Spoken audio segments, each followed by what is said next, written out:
Hey guys, today's video is going to be all about the training I've been doing for the past month. I've been using the Greek God muscle building program again, and I've also been trying to adjust that to go along with my adrenal fatigue. I also want to talk more specifically about adrenal fatigue because it's kind of a crappy thing to have, and I want to get into what I've been doing to actually deal with it and make adjustments not only in training but in diet and lifestyle. I don't know if any of you really know much about adrenal fatigue, but it's basically your body negatively being impacted by stress, and this can be stress from your environment like toxins, pollution. It can be stress from training, even the good kind of training where you're not going too hard, but especially if you start doing more training, you go into the overtraining kind of aspect. It can be impacted by sleep, lack of sleep. It can be impacted by if you're in too much of a deficit or too much of a surplus. Kind of want to be at the kind of maintenance level. And just social stress, like that's a huge thing. If you're getting stressed out by family, friends, things can go a bit wrong, especially if you have any of the other factors. So that's actually how I managed to get adrenal fatigue. I was in a deficit earlier this year because I've still been cutting since last summer, kind of off and on with some maintenance days, some days I'm going over, and it kind of equaled out to being not going too far. But I did have a very stressful encounter with my mum. We got into this huge fight, and it was one of the worst fights I've had with a family member in years, and it was extremely stressful. I don't want to get into any personal details about that, but it was bad. Some of the symptoms are just like depression, anxiety, trouble sleeping, brain fog. I also got shaky vision as well. You don't want to do anything. It lowers your sex drive considerably, which might not necessarily seem like an issue, but I kind of attribute a higher sex drive to being able to do really well at workouts. It's the points where I feel like my hormones are doing well and I'm feeling good and I can do things and go with friends. I can be charming with people, but I wasn't anywhere near there. I was a mess. And I also didn't really feel like eating because you don't really feel like eating when you're very depressed. So that was horrible. So I want to go on to training now, the fun part of this video. So I've said already that the training program that I've been using is the Greek God muscle building program, and I want to talk about why I actually chose that. So when I was thinking about what kind of workout routine to do, I had to consider a few different aspects. And one of them is I wanted to only do a 2-day split. I wanted to only do 2 different workouts a week that I would do on non-consecutive days. So I would do, say, in the first week I would do workout A twice, and then the next week I would do workout B twice. I didn't feel mentally prepared enough to be able to do something like the warrior shredding program where it's 3 different workouts. I wanted to keep it as simple as possible and not try and throw in as many things as I can. So that was my first kind of thought. And I also didn't want to do what I'd done before. I did the bodyweight mastery program for a while and got very good results on it. But I find bodyweight exercise a little bit more draining. And with adrenal fatigue, you just can't push at all into a fatigue state. You want to stay away from that as possible. And I find that a lot easier to do when you can adjust the weights to a very light weight, because you can't really adjust your body weight. It kind of stays the same. You just make the variations easier. And I didn't want to have to think about that too much, so I just thought weights would be great. There's also another reason.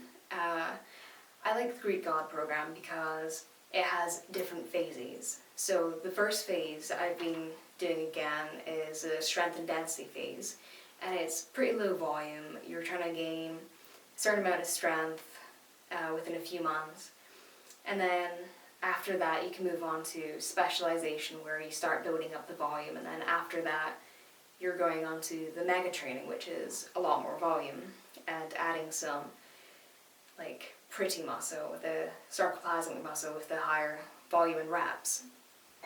So I kind of saw the different kind of phases relating a lot to adrenal fatigue because it is a bit of a task trying to get better, and it can take place over the course of a few months. And I thought doing the strength and density, that's a few months long, so I'll start to get better and feel better, and then by the time that I start adding volume in, like a little more volume, I'll hopefully be feeling a bit better then. And then if I don't, I can go back to strength and density, and then go back to specialization, and then when I'm feeling even better from that, I can go into mega training. So it gives me a way to tie in my health goals with my physical goals, and I can just move along in that and take that as a sign of not only am I getting stronger and progressing, but my adrenal fatigue is also improving. So that's why I've chosen this program to do. And I also want to talk about the different adjustments I've had to make to the training, because it's not as simple as just going and doing it, because I have been using these kind of programs before, so I do have a rough idea of where my strengths should be. But with adrenal fatigue, you just don't want to push it too hard, so I took 20% of the weight off my key lifts to make it easier, and to just go down to a level where I won't feel like I need to be super pumped up to train. I can just go in and do it and not feel like I'm straining too much. So I was doing that, and one of the obstacles that I kind of hit was with the standing press.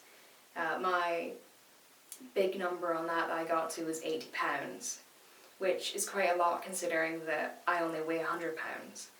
So I was getting quite close to being able to do it with my own body weight on the bar.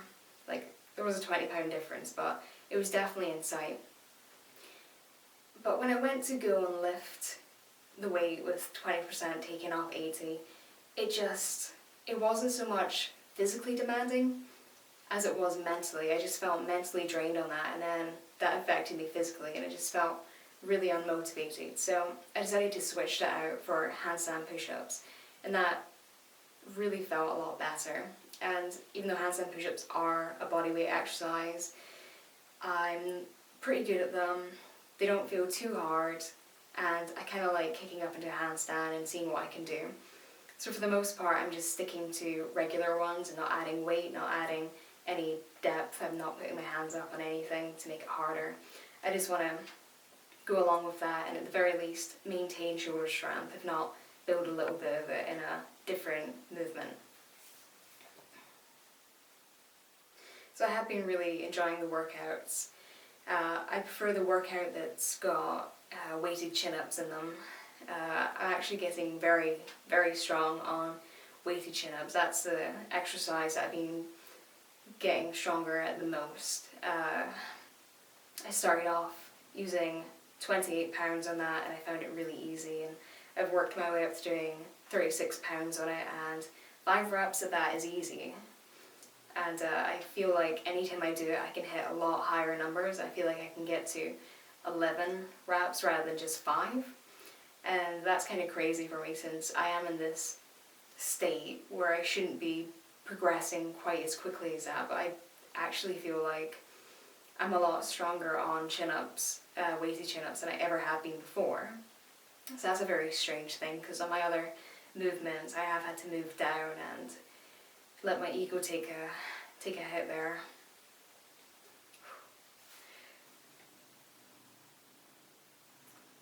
Why do you always want to be involved?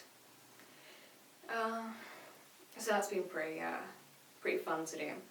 But the problem I have been fighting with training is that I just don't know on a given day if I'm going to feel very strong. So if my stress on the day before has been a little bit higher than normal, if I haven't been doing enough meditation or breathing to try and relax, and I go into the workout the next day and I can do one exercise, one set, and that's me done. I can't do any more, because I tried doing that when I was doing incline floor pressing, and at a really light weight, I got stuck under the weight and couldn't move it, and it was a weight that I can do for barbell curls, So it was very light, but it just was too heavy. So then what I have to do is then just do the rest of the workout the next day when I'm feeling a bit better. Say bye to everyone, Buzz. Say bye.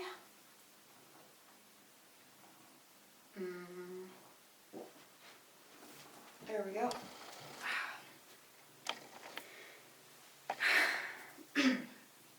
So I just have to take every workout day as it comes and not have too high expectations. The funny thing with the whole training and the adjustments I've had to make is the fact that I've still seen physique improvements.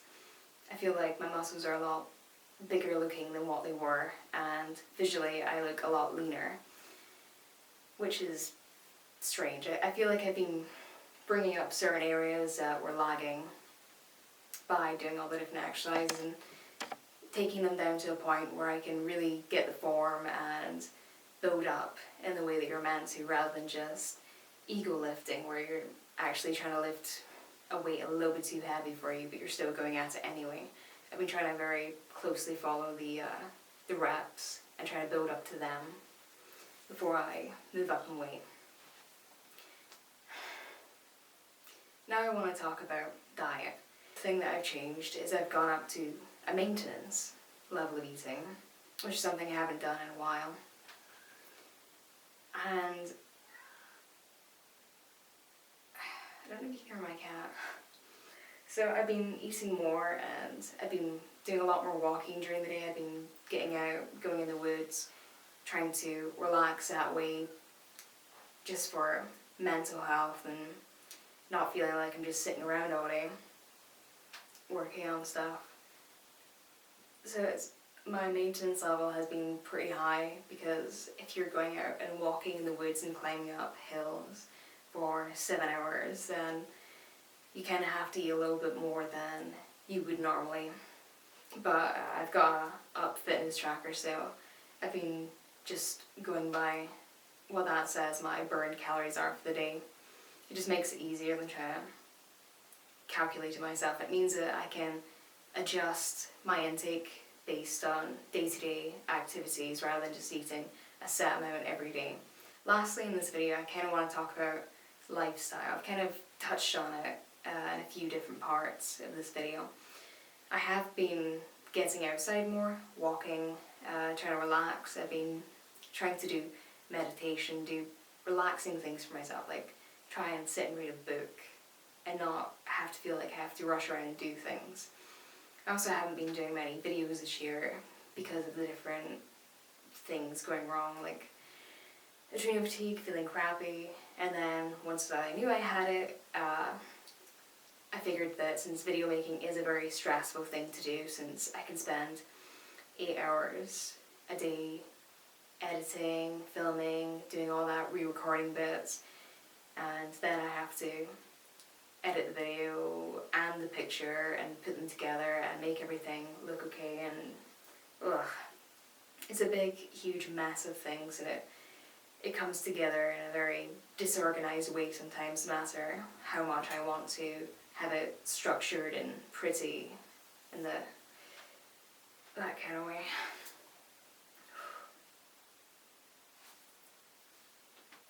So that's all I can think of for today.